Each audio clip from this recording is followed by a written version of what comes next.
I'm Jerry Yanoff, and if you're into books, stay tuned for Taped with Rabbi Doug. We're gonna see Rabbi Doug. We're gonna see Rabbi Doug. We're gonna see Rabbi Doug on your TV tonight. But Daddy, I want to watch Monday Night Football. Forget about Monday Night Football. There's no other thing we're going to watch on Monday but Rabbi Doug. Yeah, Rabbi Doug on TV tonight. We're gonna see Rabbi Doug. Oh, haven't anybody talk about that? Shalom and welcome to Taped with Rabbi Doug. Glad you could be with us today. I'm very happy to have with me my old friend and old colleague, Jerome Yanoff. Jerry Yanoff, welcome to the show, Jerry. Pleasure to be here. Jerry is an amazing guy. He's a lifelong educator and learner, and we taught together for many years. He was born in Greenwich Village in New York, came to Chicago about 3 years old with his dad for his position in his work, and lived on the north side since he was a toddler. He came to Chicago in 1942. Always lived on the north side of Chicago, Edgewater, and for a long time now in West Rogers Park. We actually lived just a couple blocks away from each other.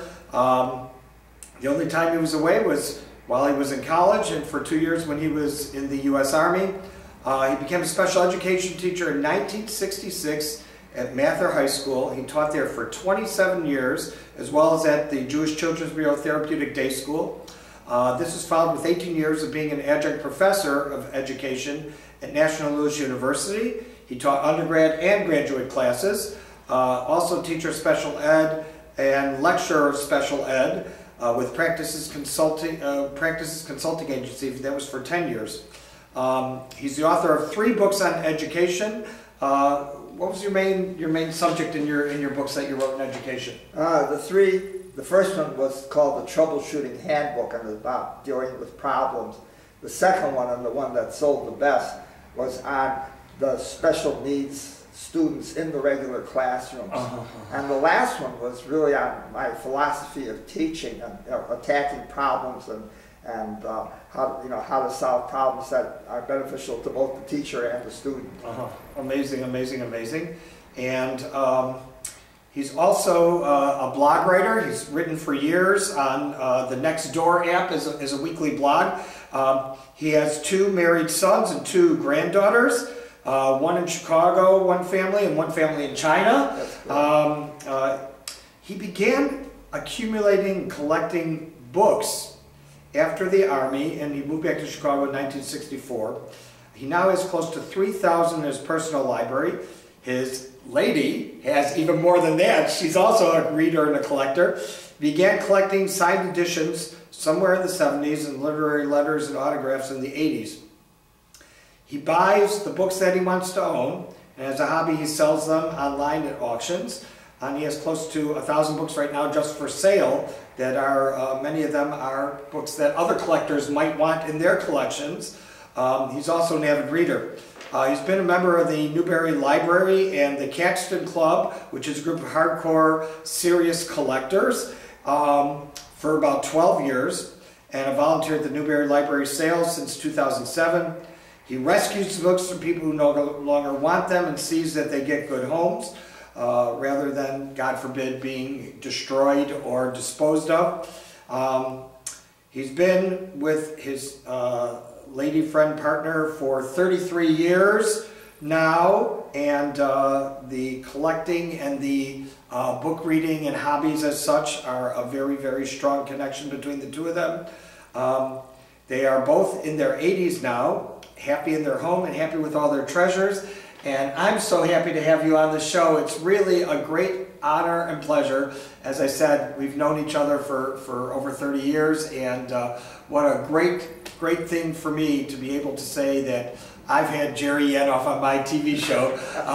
Jerry, I asked you to be on the show because I don't know anybody that does what you do as far as collecting books, nor do I know anybody who has books outside of a few people in the Jewish community who have some very, very early printed and some hand printed even books, but they're so brown and falling apart. You actually have books that are in pretty good condition that are very, very old, and some classics that people would never have any idea still exist. So I wanted to ask you, what you want to share with us, and why do you collect books? Because a lot of people are trying to get rid of their books. They move and they say, I haven't looked at these books in so long. I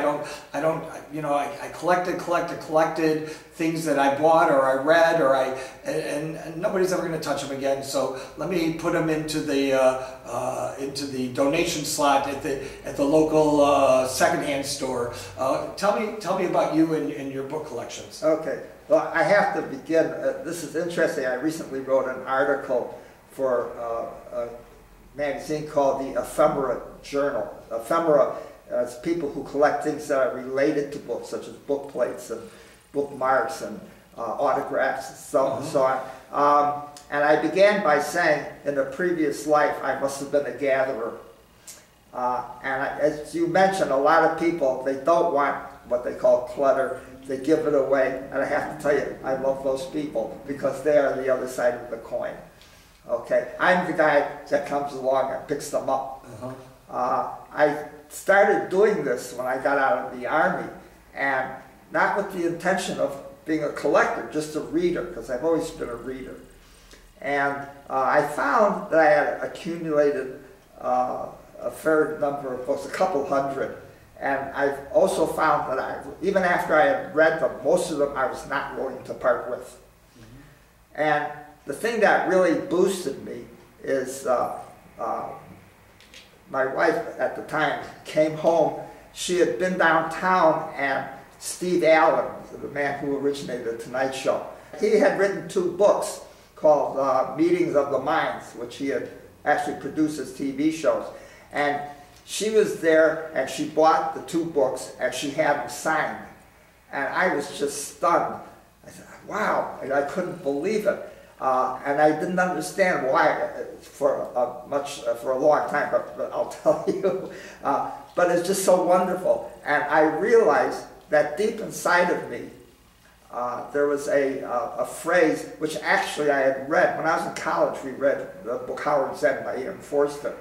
And something that stuck in my mind is the epigraph, right on the first blank page. 2 words, only connect. And I thought, this is it. This is what I like to do, is connect. And I started collecting books signed by the authors because for me, holding them was a connection with them. Now, did you start taking books to the authors to get signed, or did you actually buy books that were already signed often? Yeah, usually, and at that time, authors appeared much more than they have. Sure. Yeah. Since the pandemic especially. Yeah, and as a matter of fact, I brought one to show, because this is a book I think a lot of your people would have at home in their libraries. So let me show this up close to everyone. Okay. This is Lost in America by Isaac Bashevis Singer. And go ahead. Okay, Singer, a great novelist. Oh yeah, and famous. Yes, and I mean his stories his novels are wonderful to read. This one here is special because it happens to be signed. Let's see if we can show this. There we go. All right, here we go. There you go. And by the way, the other side is my book plate. Oh, that's your book plate that you yeah. actually mark your books with. Right. Very nice. You created that? I found the picture, and then I found this separate, and very nice. Yeah, the Very thing nice. by Milton. So Isaac Bashevis Singer signed this. I don't know anybody that's ever met him. Tell me how that came about. This I don't even remember where I got it. I'm sure I bought it someplace signed. But I said, you know what? I held this, and Mr. Singer held this. We both held this. We are connected now. You are. So this means a lot to me. I want to show you another connection, which is of totally different kind. And this is this huge book here. Let me help you with that. Yeah. I have to see if, let me hold Okay, this one. sure. Okay. If it looks old, it's because it's old. And one of the things old books had were clasps. Oh, And to keep them closed. Keep them closed, yeah. Because a big problem in those days were bookworms, what they call. And I've owned, I was stationed in Hawaii, and I bought books there that actually had wormholes through them, because that's the problem there. Sure.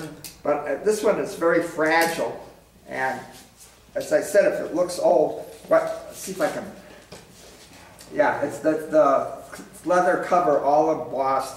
Wow. And what it happens to be is a volume from the works of Martin Luther. Wow. Okay, and so Martin Luther lived in the 1500s? 1400s. 1400s. Yeah. This book, it's not a first edition, but if I can maybe stand up, because these pages are loose. Yeah, let me hold this real carefully. Yeah. Look at this. And bring this right up here. If you can see the date at the bottom, that's from 1557. 1557.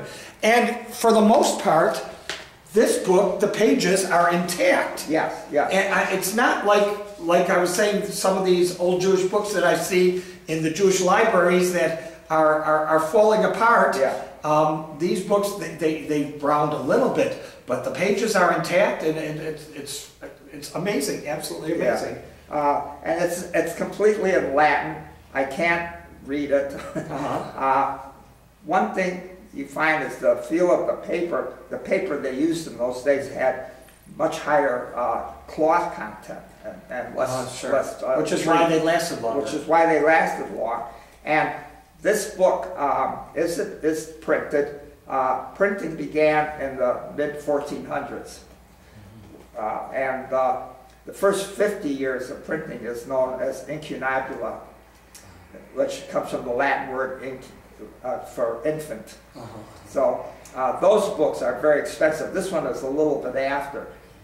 And these are not real expensive. The reason I mentioned the connection is I marvel at the fact that for almost 500 years, people have been holding this book. That's right. And I'm one of them. I'm the last one.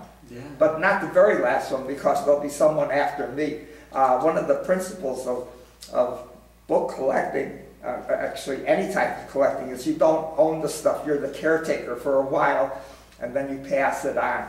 So this book, I thought I just wanted to have a book from the 1500s. Very cool. So this would you say this is the oldest book in your collection? This is the oldest one, and let me show you another one, because this one is different. This is from 1660, and this is also in rather good shape, and again the paper has a different feel. Hold that up. Yeah. So hold on. Now you told me before we started the show the cover on this is actually sheepskin. Yes, it's velvet. The same type of sheepskin that some Torah scrolls are written on. Absolutely. As the parchment. Right. And so here we go. This is the front. We had it. What they did, you see, they lined it with pages from another book. They did not throw out paper in those days. Really? Paper was expensive. So inside here, inside this, they took an old book that they didn't want, and they used it to line it, and then the actual book begins here. Let me show this here. Oh my goodness. 1660. 1660. Look at this. Unbelievable. Unbelievable. And like you said, these pages look like maybe they were exposed to some water somewhere along the way, or moisture. But they're in really good condition. Yes, they are. They're because really of good condition. The paper. You know, there's an irony that from roughly 1850 to about 1910, books were printed on paper that had a high acid content, and they are in worse shape than these books. And this looks like it was never rebound or anything. It No. looks like it's the original binding. Unbelievable. Right. And tell me, what is this book actually? It's actually it's in Spanish, and it's an adventure, like an adventure story. So but I don't read Spanish that well, but it was dedicated to the noble Senor Don, a Marquis, and this was printed in Madrid. Madrid, Spain, 1660. Yeah. Wow, wow, wow, wow. That is really cool too. Yeah. So this again, you know, to me these are treasures. Now, I want to show one more about about connecting, okay? This book is from 1900. It's called The Last Words of Distinguished Men and Women. And it's written by an author named Frederick Roland Marvin, who you've probably never heard of, and for good reasons, because he wasn't really very famous. He was a minister and a mathematician in New England. And I found this book, and this is one of the things I love about hunting and gathering. I bought this at a rummage sale for $1. Wow. Okay?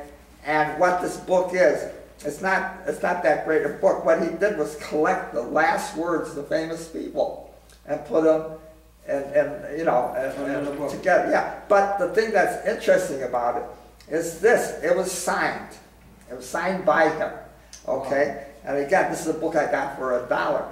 And then when I got home and I read the inscription, which I got here, this is inscribed to Professor William James, the philosopher at the University, and the brother of Henry James. And William James, famous philosopher, and he writes, they evidently knew each other, to Professor William James, an acknowledgement of great spiritual help received for the reader from his book, Human Mortality, with sincere regards of the author, signed Frederick Roland Marvin. Now, that attracted me. But underneath this is written by in another hand. Bought March 10, 1924, at the sale of Professor James' library at the Harvard Co-op. And then someone wrote under that, rebought by Thomas Ryder for the St. Gertrude's Library, which in fact it has the library card box. And so I also was wrote underneath that, bought at St. Jerome's rummage sale, April 1991 by Jerome's the Yanoff. But not for $1 you didn't write.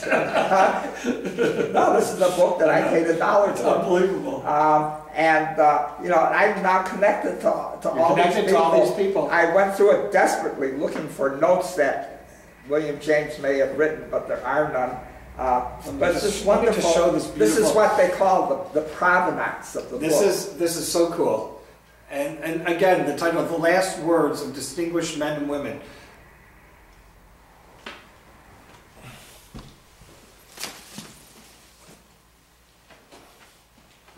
Very cool. I think that's a treasure right there, just with the descriptions of how it's been passed down. And this Caxton Club that I belong to, we were asked one time to bring in a book that we find very interesting. Sure. And this is the one I brought in, and I'm with people that really have like super expensive books, and they're showing them, and I mean, they're really wonders, each one. And I brought this one in because of its uniqueness. The fact that the whole provenance of the book is written on the inside cover. Very cool. So, very cool. What I'd like to do, in addition, talking about me, is I would like to talk to your people about what people collect, and because if they're interested, and I have to tell you, now I'm talking to the people who, for some reason, say, I don't want to get rid of this. I don't know why, and I'm going to tell you why. Okay, I came across a very interesting phase in a small book called So Many Books, and it was written by a Spanish author, I think South American. His last name is Zaid, Z-A-I-D. And in one sentence in his book, he says, the truly cultured can own thousands of unread books without losing either their aplomb or their desire for more. And, that's me. Yeah, sure. That there are books I get rid of because some I buy just to read, and like paperbacks, or some, some whatever. But let me show people just a couple things that are very collectible. This one here, this is a Chicago connection. It's called the Lakeside Press. The Lakeside Press is from R.R. Donnelly, which has a big... You all know R.R. Donnelly, sure. They printed the phone books and all sure. Life magazine and Time magazine. They printed all that stuff. Every year they come out with a book. They started in 1901 with The first title was the autobiography of Benjamin Franklin. And every year they come out with a book. And the interesting thing about this book is that they do not sell them. They give them away to their customers. And if you're not a customer, you don't get one, no matter how much you plead. However, as it turns out, most people who get them don't keep them. And so you find them at book sales all the time. And they're just usually a few dollars. The only thing that changes is the color. Every 25 years they change colors. So this is from the second 25 years, the red. They started with green, red, brown, and then blue. Now they're back to green. Covers. Yeah, they're wonderful reads. And they're also wonderful to collect. And where do I find them? You find them at sales, particularly library sales. You find them online. This is a wonderful thing to collect. Can I oh, yes, take a look at that? Let the viewers take a look at this. Yeah. This is the book. It Every says the early days of Rock Island and Davenport in Illinois. Rock Island and Davenport. And there you go. This is it. Oops. Oh, I'll get that. That's the year. Yeah. Yeah. I want to just open up to the That's okay. That's fine. description in here. Historical introduction. Lakeside Classics, it says. And look at this. Look at this. And here, they actually have a tissue paper in between. Very cool. Very cool. 1942. Yeah. So these are very affordable. They're really good reading. They're all on some facet of U.S. history. And a lot of people collect these. A second one, I was collecting these for a while. This is the Rubaiyat of Omar Khayyam, which many people would be familiar with. Yeah, let me bring this up here to show. And this is a classic. And I have about 40 of them. And the thing is that each one I have is illustrated by a different illustrator. So this one happens to be by Durian, and you can tell from the cover his style.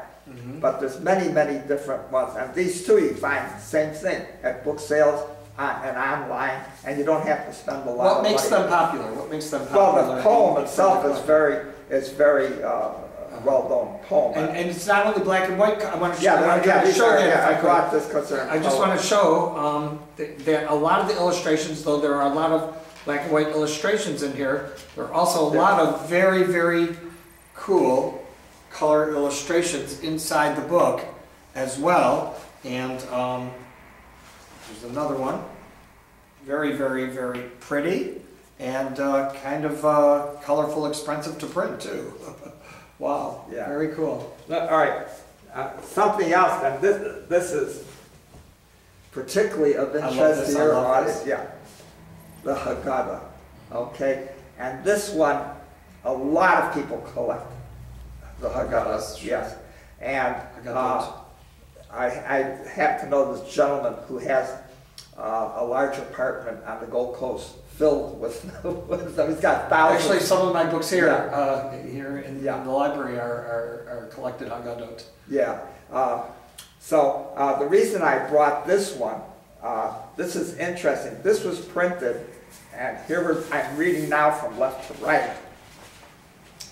And this was given as a gift by the board of directors of a congregation in Vienna, Austria, in 1929.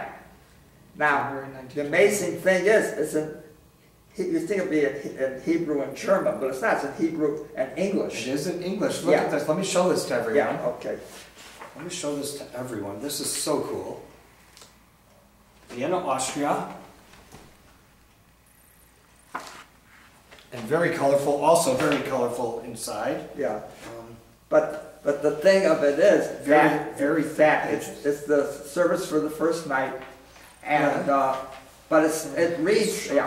Just show a little bit of the Hebrew and English together, which you wouldn't expect from Vienna, Austria. So the thing that's interesting though is the actual book goes from right to left because you start here. And what I wanted to also show you is on what we call the first free paper, or it's actually the second free paper, is it seems to have been in a house fire. Look, yeah, it looks like there's smoke damage. Yeah, it looks like smoke and water damage, and plus a little wormhole there. But here it is in the Hebrew. Wow. So By Dr. Joseph Lowy and Joseph Guins. Published by Joseph Schlesinger. Made in Austria. Wow. 1927 in Vienna. Beautiful pictures. Wow, wow, wow. Have you ever used this at a Seder? It's beautiful. It's beautiful. It really is, but I got it. It's a collector's piece. It's in terrible condition. You know, look at it here. This was trying to rebound. Electrical tape holding it together. But I was mentioning before, I was going to give this to the man I know who collects them, and something stopped me, and I finally had to say, you know what, I don't want to give this away. I want to keep it. It's a great collector's piece. So, and I'm just going to mention one other possibility. Yeah. And we're running late on time, so let's see, what is this last book? Okay, this is Fine Bindings, which this is actually not a very good example, but some people collect the books just because they're handmade bindings. And this one, of course, this has color pages as well. Let me show this. This is Moby Dick. Right. This is Moby Dick. And look at this fine binding. It's beautiful. It's not leather, or maybe it is leather. Yeah, I don't know. It is leather. I couldn't tell if it was leather or fake leather, but it is bound and really has a lot of shape to it and depth. And it's actually gold imprint. Right. That's unbelievable. Moby Dick. So, wow. So, for those who are interested, where do you go? Okay, the number one place to look for are library sales, because they will have hundreds, usually thousands of books, and you can go through, and they're very, very inexpensive. A second place would be these rummage sales, because they usually have a very good collection. And finally, house sales and yard sales, depending on how much you want to get into it. And you find treasures. A lot of these I got for $1. The Haggadah I got for $1. The one with all the promise got for, I mean, and these are such finds. You know, it's not the fact that it's $1. It's like, oh, I found that. This is just a tip of the iceberg and stuff. So I wanted to ask you, can we have you back again and do this again another time? Absolutely. Jerry Yanoff, such a pleasure to have you on the show. Thank you all for being with us on this very interesting show. I want to thank Jerry. I want to thank all of you. Remember, you can check out our website, www.tvrabbi.com, where you can also find former shows on the web. If you'd like to email Jerry, you can send us a message at info@tvrabbi.com. I will forward that email to him, and I know he'll get back to you personally and answer any questions you have, especially about book collecting. But he has so much more to share with us, so we'll try to have him back again soon, and hope to see you next time right here on Taped with Rabbi Doug. Shalom, everyone. And I'm talking about Rabbi Doug. Talking about Rabbi Doug. Talking about Rabbi Doug on your TV show. Well, he's the rabbi for me. Anytime you need. You're gonna get married or you're gonna die. Gonna see Rabbi Doug. Gonna see Rabbi Doug. Gonna see Rabbi Doug. Gonna see Rabbi Doug on the TV tonight. This has been a Taped with Rabbi Doug production.